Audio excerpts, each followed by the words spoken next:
Olá, boa tarde. Fala. Olha, Pontes veio. Sumida, hein, Pontes?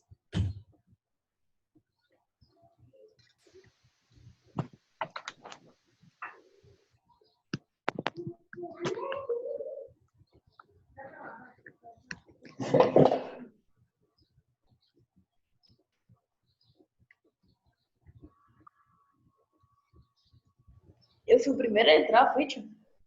Oi, Lécio. Boa tarde.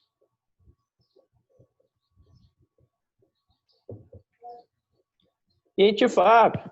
E aí, cara, tudo bem? Como é que você tá? Eu tô ótimo, depois do coronavírus, ó. É? Teve? Eu tive. Foi? Quer vir aqui em casa? Não. Eu não transmito mais pra ninguém, não. Não, mas o problema não é você, é o caminho que vai até a sua casa. Você tá de boa. Eu tô de boa. Não preciso mais me preocupar. Exato. Só o que faltava mesmo é o coronavírus. Depois que eu tive coronavírus, meu Deus do céu, eu não fiquei mais isolado com medo, entendeu? Entendi. Mas todo mundo teve na sua casa? Teve, tio. Teve, né? Graças a Deus todo mundo leve, né? Sintomas leves, não é isso? Todo mundo gordo aqui, eu fiquei até com medo de eu morrer, mas eu tô vivo, infelizmente. Graças a Deus, que bom. Tá bom, Guilherme? Felizmente, veio pra aula, né? Eu fiquei sem celular por enquanto. Eu tinha quebrado meu celular. Você tava em São Luís, não, né? Não, eu quebrei aqui já. Aí eu passei um. Aí o papai me deu um celular. Aí eu quebrei de novo. Aí eu comprei um celular novo. Tá certo. Tô aqui, o pessoal tá chegando, a gente vai já começar, tá bom? Nós vamos hoje trabalhar o capítulo 9 do livro de vocês. Aí eu peço que vocês coloquem o livro próximo, né? Quem quiser ir acompanhando algumas questões no livro. Eu preparei um slide pra gente analisar esse tema, que é o descontentamento das rebeliões, né? Descontentamento e rebeliões nas colônias portuguesas.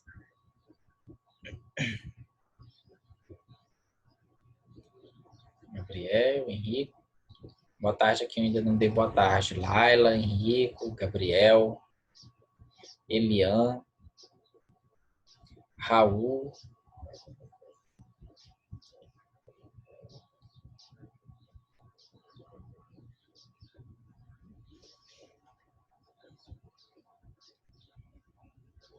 O pessoal tá chegando. Tá chovendo para aí, galera?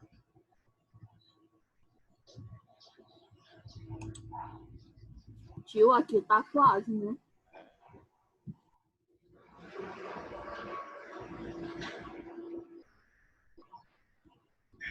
Aqui não. Boa tarde, Manu. Arielle, Oi. boa tarde. Gente, só um instante, deixa eu só ligar aqui minha luz. Vou interromper aqui rapidinho, tá? Já volto.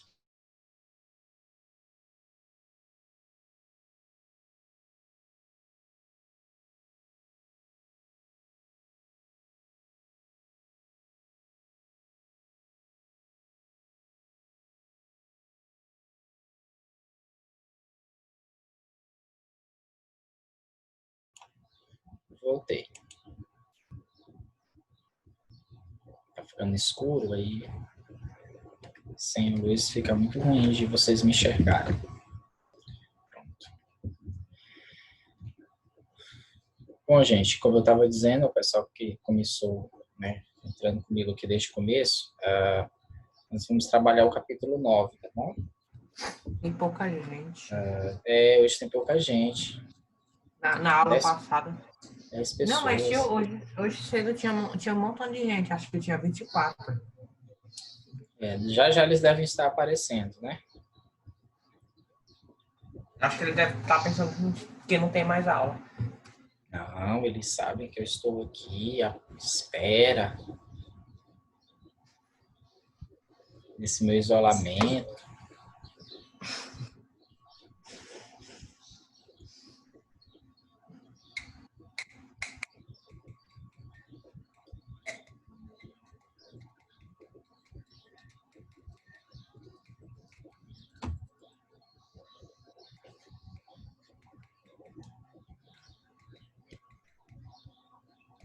Já dá 4h40, esperar o pessoal chegar.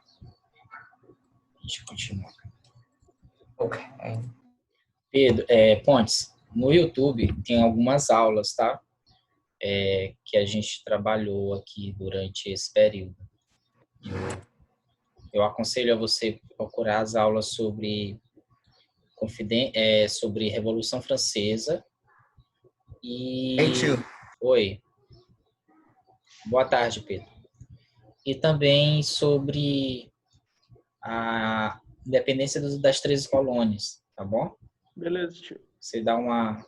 Demora, porque assim, é aula de 40 minutos, tá? Mas dá para você acompanhar algumas das discussões que a gente fez aqui, certo? Certo, tio. Tá bom? Porque você já chegou no período que a gente vai fazer prova na próxima semana, eu acho, né? Então, para não... E os assuntos que eu vou dar agora, eles não vão cair nessa prova. São assuntos novos, certo? Prova que vem. Certo. Então, dá uma lida no livro, tenta fazer as atividades, tá bom? Tá bom, tio. Você assiste os vídeos que tem lá, aí vai ficar legal. Lá no Poliedro, alguns conteúdos de história tem aula, de Revolução Francesa tem aula, tá certo? Dá uma olhada Tá lá, certo, tio. viu? Assim para os outros também, que quiserem se aprofundar no assunto. Gente, vou dar início, porque senão a gente vai ficar muito tempo aqui, né? E aí depois isso aqui vai ficar gravado, para quem vai assistir a gravação é meio chato, fica só olhando a gente conversar. Então, olha só. Eu vou fazer um print aqui de vocês, tá bom? E aí...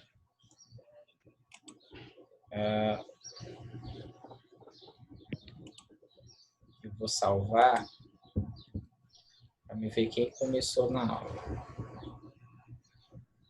Espera aí só um instante.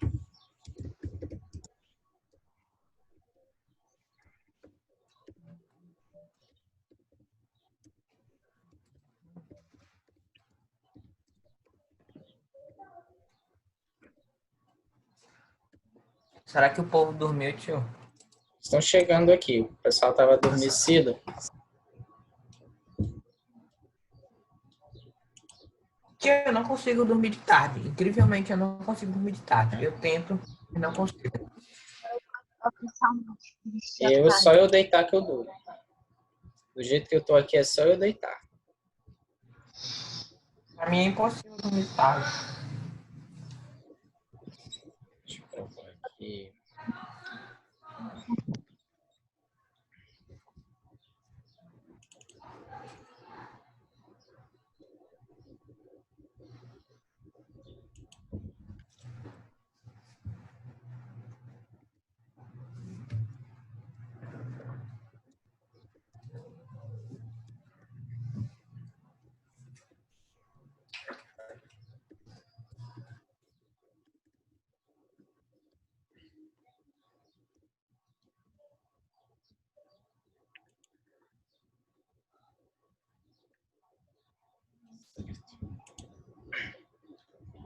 Bom, 13, né? Eu gostaria que vocês abrissem a câmera. Pode ser? Só para a gente tirar aqui um print. Oi, Arielle. Pedro Lucas.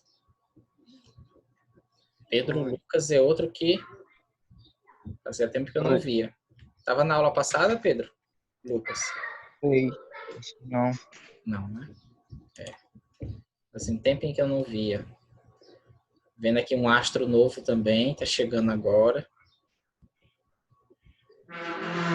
Acabou de pousar.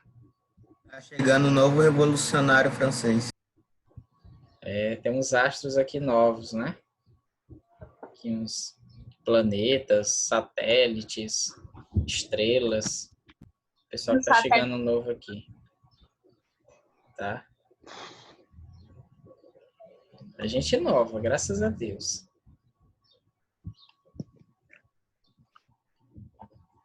Vamos E lá. tio, Oi. tu sabia que tem como botar o chat com o chat só pra falarem com o senhor? Sei. Mas o chat tá só pra ele.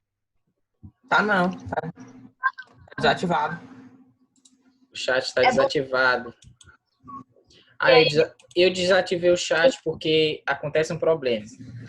Toda vez que alguém fala no chat, eu vou lá e sem querer eu aperto no botão para pausar a gravação. E aí a aula não fica salva. Eu descobri isso hoje. Mas é porque o microfone dela não funciona. Aí ela fica só pelo chat. Quem? Beatriz Almeida. Ah, então tá. Então, Beatriz. então se é assim, deixa eu ver aqui. Só que ela não tá aqui, tio. Ela não tá aqui ainda. Deixei ligado aqui para o anfitrião, tá? Gente, eu vou tirar um print de vocês rapidinho, tá? Quem não abriu... Vai ligar a câmera? Faz horas que eu pedi, inclusive. Porque eu botei a foto. Ah, não, Tá tio, bom? qual foi? Ligar a câmera não, qualquer coisa menos isso. A foto também serve, tio? O microfone Não. ligado também serve. Na hora, aí eu entrei correndo. Microfone ligado serve. Não, porque o microfone não tira a foto, né? Mas não aparece aqui no canto quando tá desligado. Pronto.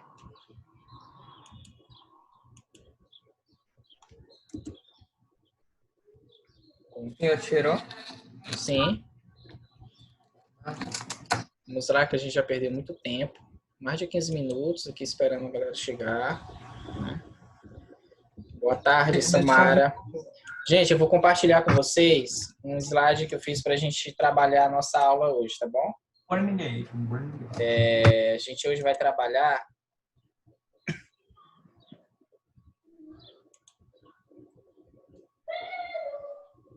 este tema, tá bom?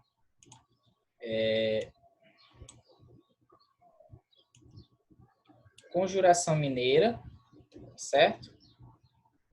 E deixa eu interromper aqui de novo e voltar. Aliás, nós vamos trabalhar alguns movimentos de descontentamento com os desmandos da metrópole portuguesa.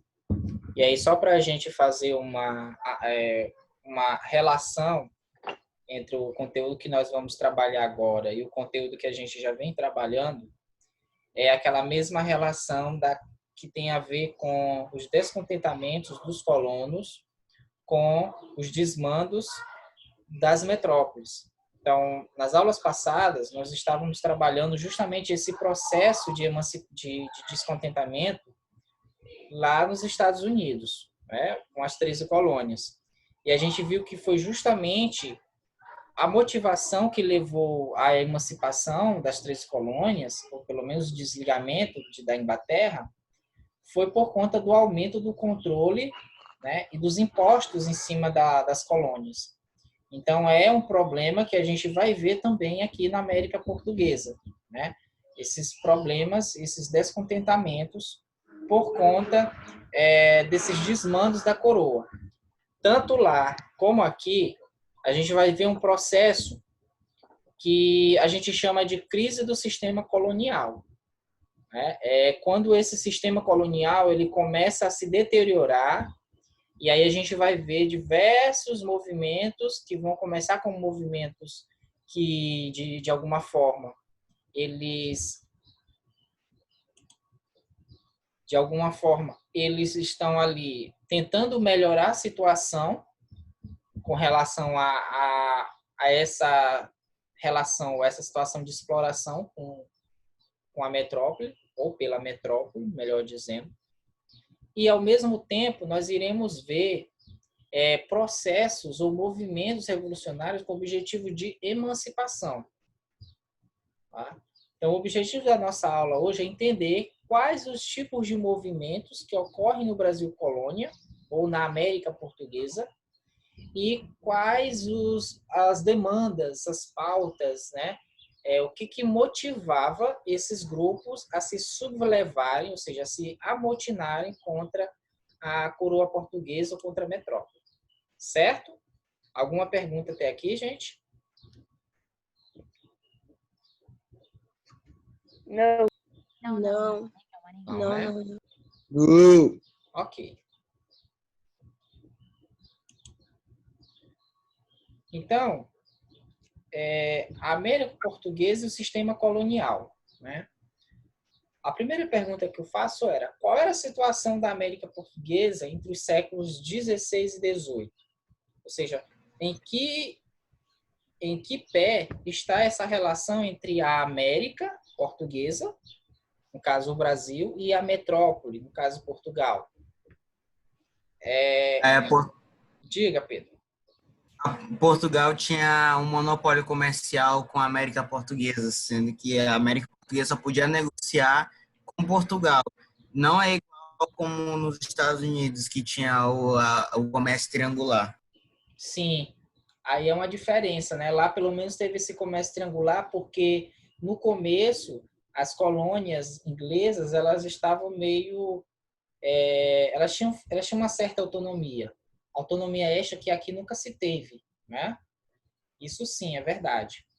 Então a gente pode mostrar que a América Portuguesa ela estava sob o padrão mercantilista, né? Surgido na Europa no século XV. E que padrão é esse? É o que você falou.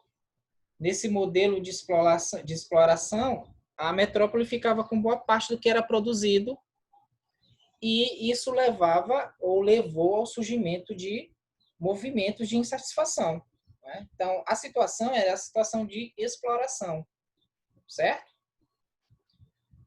Alguma dúvida até aqui, gente? Não, né? Não. Porque essa parte aqui a gente já viu ano passado, quando a gente estava trabalhando a questão da cana-de-açúcar, depois a gente trabalhou a questão do ouro em Minas Gerais, estão lembrados? Então, são questões que a gente vem trabalhando desde ano passado.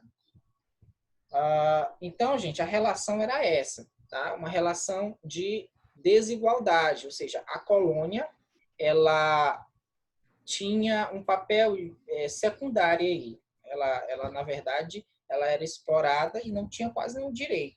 Tá? Por isso que a balança era sempre favorável à metrópole. Diga, Pedro.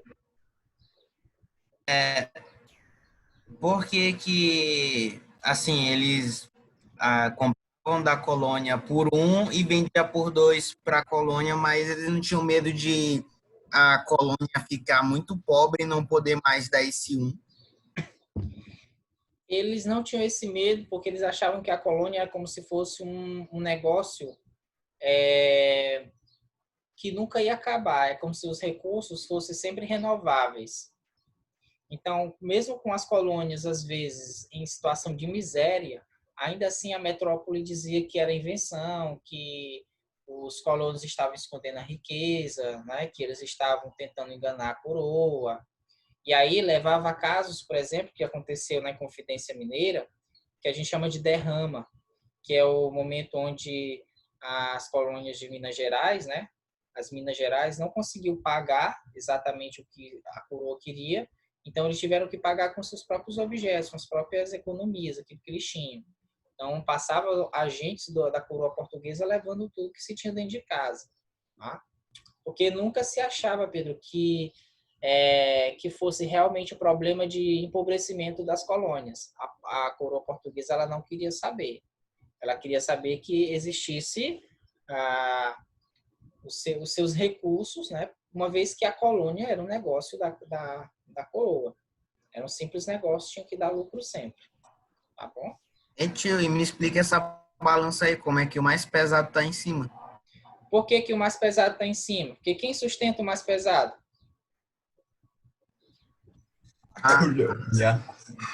Né? Então, é como se a colônia ela fizesse força para sustentar a metrópole nesse sentido.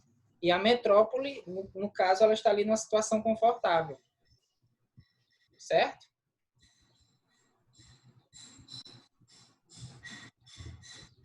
A situação era basicamente assim, como era essa relação, né? O que que uma dava para a outra, por exemplo. A gente, Agora. a gente vai ver,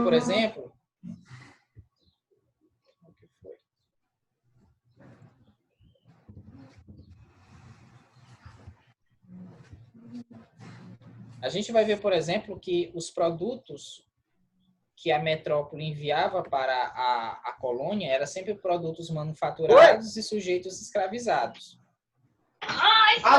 Este! Gabriel, Gente, isso, desculpa, tio, é o meu primo aqui, esse...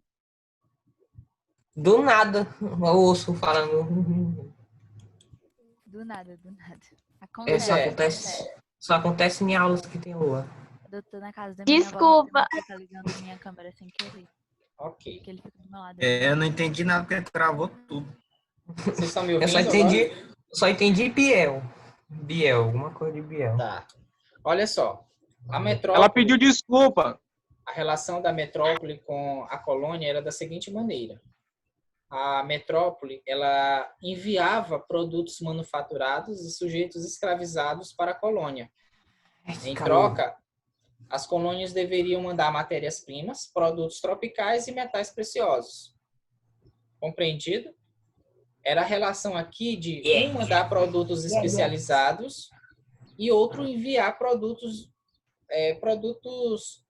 matéria-prima, produtos rústicos, que ainda precisavam serem elaborados, tá? Especializados. Nesse sentido, a coroa ela levava vantagem, porque os seus produtos, como tinham uma certa especialização, eram mais caros do que o produto da colônia. Então, nesse sentido, a metrópole levava vantagem. Certo? Então, essa era a situação do sistema colonial, situação de exploração total. Aí a gente vai ver o surgimento de movimentos e rebeliões nesse momento. Tá? Mas qual era o perfil desses movimentos? Como é que a gente pode classificá-los?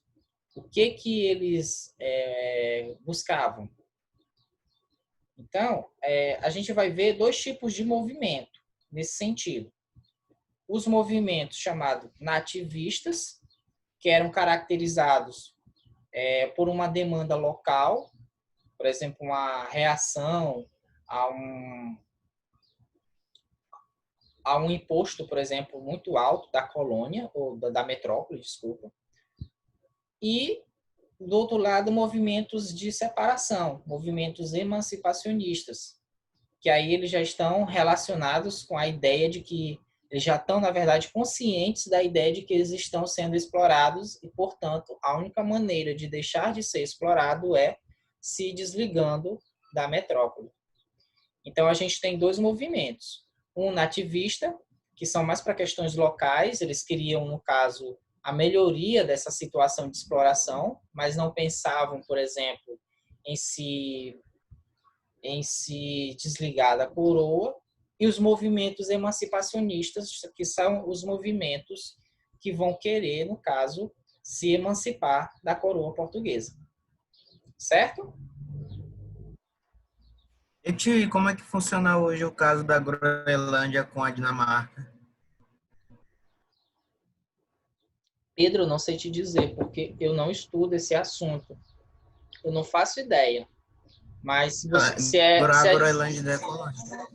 do teu interesse, eu sugiro que você faça uma pesquisa e depois você traga para nós como é que está essa situação. Porque, assim, o mundo da história é um mundo vasto, tem muitos assuntos. A gente não consegue dar conta de todos. Então, tem coisas que eu não faço a mínima ideia. Um é esse. Tá? Situação Groenlândia e Dinamarca. Tá certo? Esse é um deles. Tá? Então, a história, como eu disse, né? Como dizia a nossa antiga professora, a história é tudo. Então, se é tudo, tem muita coisa que a gente não consegue dar conta. E essa é uma, não domino. Não domino a história da Groenlândia. Na verdade, eu não sei até que pé que anda, assim. Tá bom? A única coisa que eu sei sobre Groenlândia é que os vikings chegaram lá muito antes, né? De qualquer povo europeu. Certo? Uhum. Passando. Esse aqui é um texto, esse trecho aqui desse livro, Um Visionário na Corte, de Adriano Romero, está no livro de vocês, tá? Depois procurem, que ele vai mostrar de que forma está no capítulo 9 que nós estamos trabalhando. Ele faz essa distinção aí entre os dois movimentos, tá? E as motivações? A gente vai ver que motivações fazer com que esses movimentos andassem, tá? Então, o que movia os revoltosos contra a coroa portuguesa? Aí a gente vai ver duas questões principais.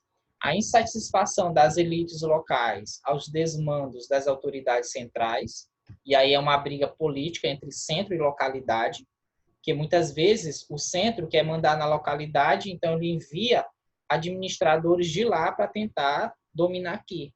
Só que aqui já tem um grupo, né, uma elite local que não quer perder a sua hegemonia. Então fica aquela briga entre o centro e a localidade, entre as elites do centro e as elites da localidade. E aí onde é que entra a população geral, os mais pobres? Eles praticamente ficam ali no meio dessa guerra entre as duas partes. Geralmente, logicamente, né, a população segue a pender, né, para as elites locais, porque estão mais próximos a elas. Mas depois que as elites locais conseguem, né, o que querem, elas costumam reprimir ainda mais as populações mais pobres. É uma lógica que a gente vê, por exemplo, na Balaiada aqui no Maranhão. Tá bom? Então, a gente vai ver essa insatisfação dessas elites locais e também a gente vai ver também a insatisfação da população em geral, aquela situação de exploração. Então, alguns movimentos vão ser encabeçados por populares, né? E aí eles estão brigando, seja por conta de altos impostos, seja por conta da questão da escravidão, indígena ou nativa, né? Então, a gente vai ter essas duas formas aí de pensar essas motivações, certo? Alguma dúvida até aqui, gente? Não.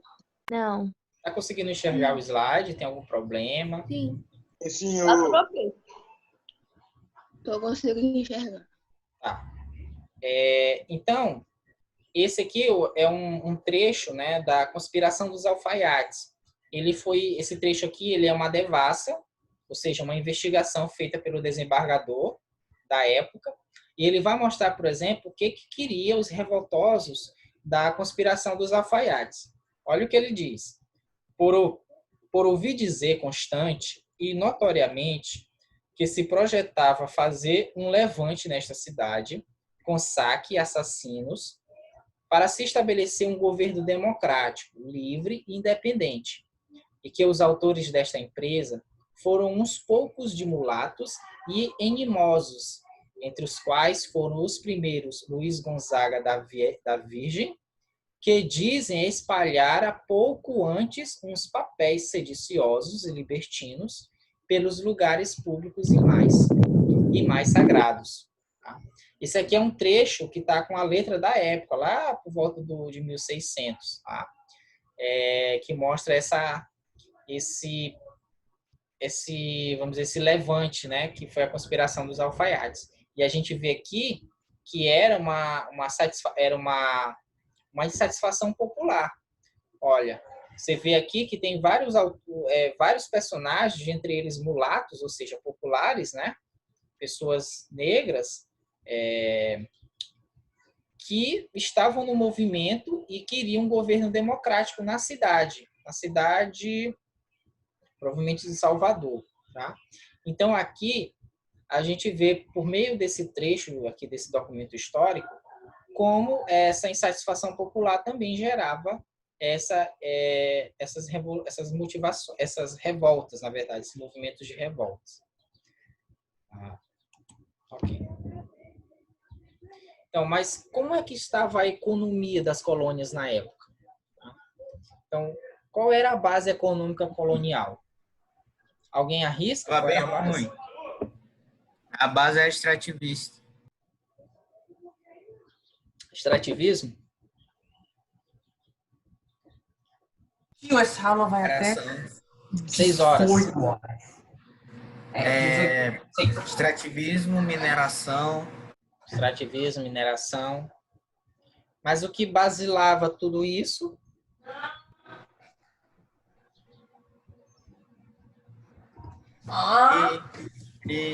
Era a mão de obra escrava.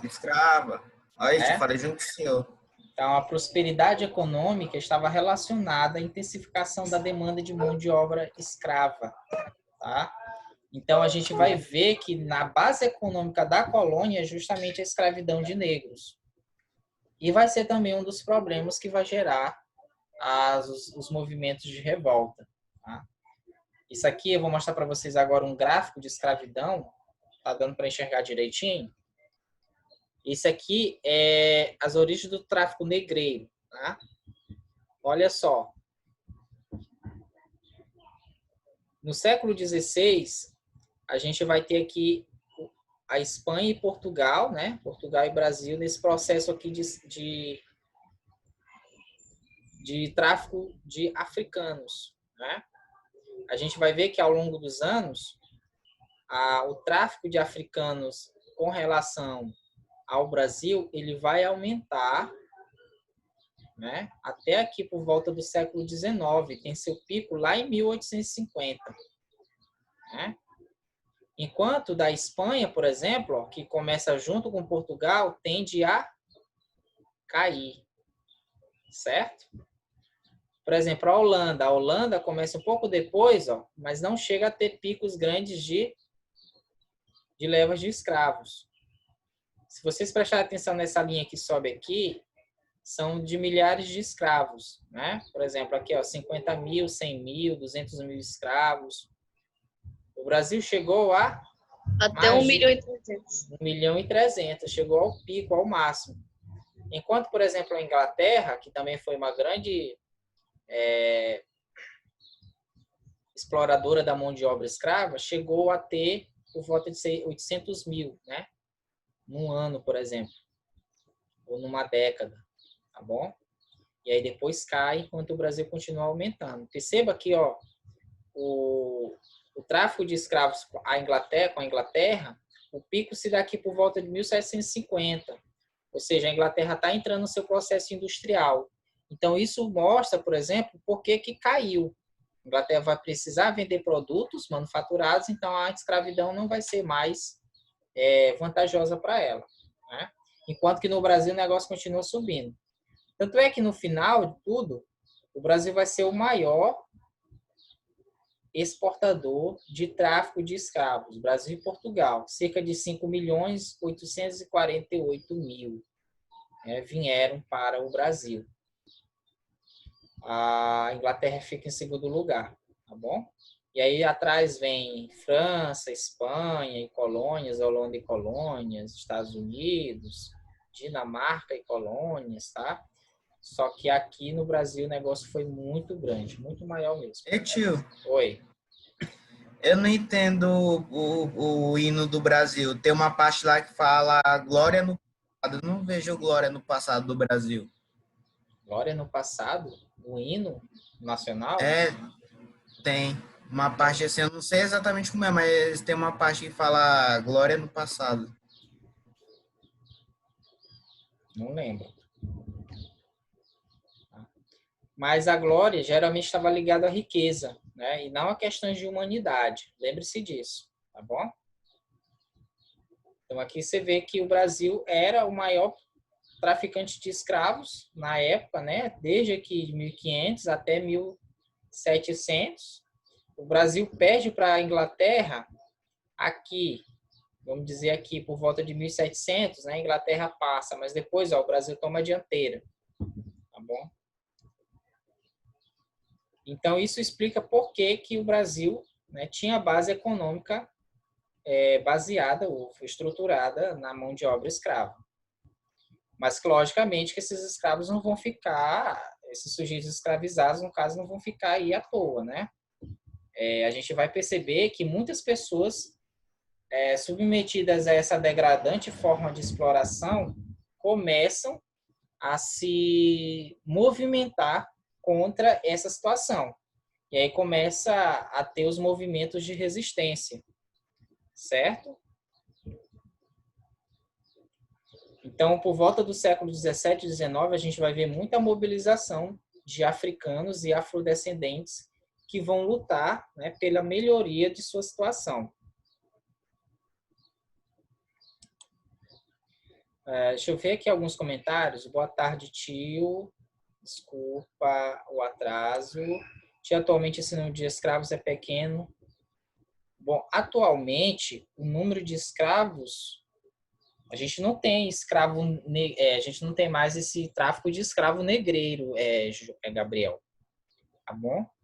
A gente não tem mais. A gente tem outro tipo de escravidão, que é relacionado a trabalho escravo, mas não necessariamente sujeitos escravizados, como se tinha antigamente.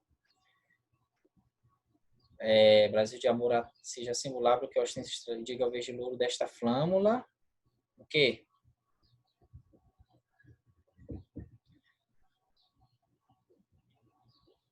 Ok.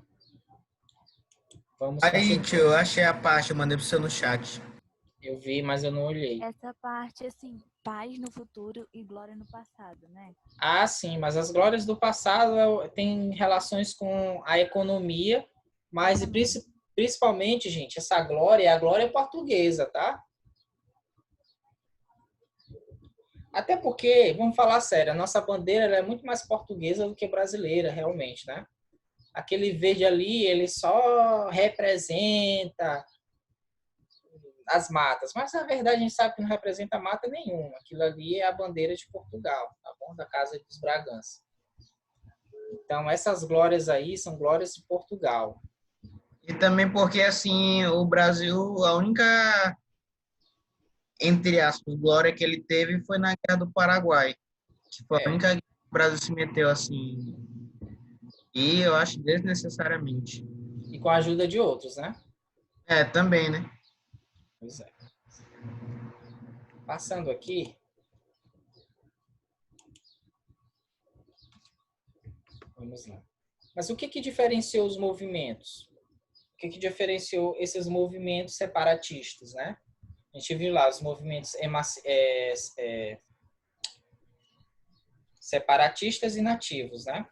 Então, aqui a gente vai ver, por exemplo, que cada um desses movimentos, eles tinham demandas diferentes. Então, por exemplo, os movimentos nativistas, eles eram motivados por questões políticas e econômicas, mas que buscavam diminuir a situação de exploração da colônia pela metrópole.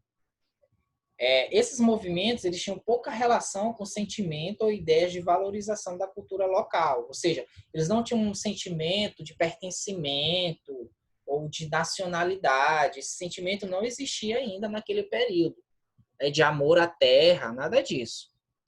A boa parte ainda era portugueses, né? Tinha um sentimento ligado a Portugal. E eles não buscavam promover a independência, tá? Que fique claro isso. Então, os movimentos nativistas, de maneira geral, eram movimentos que lutavam tinham relação com questões políticas e econômicas e que, de maneira geral, tentavam diminuir a situação de exploração, mas jamais romper com a metrópole. Já os movimentos separatistas é um pouco diferente. Eles também vão ter essas questões políticas e econômicas no meio, só que eles buscavam eliminar a situação de exploração colonial.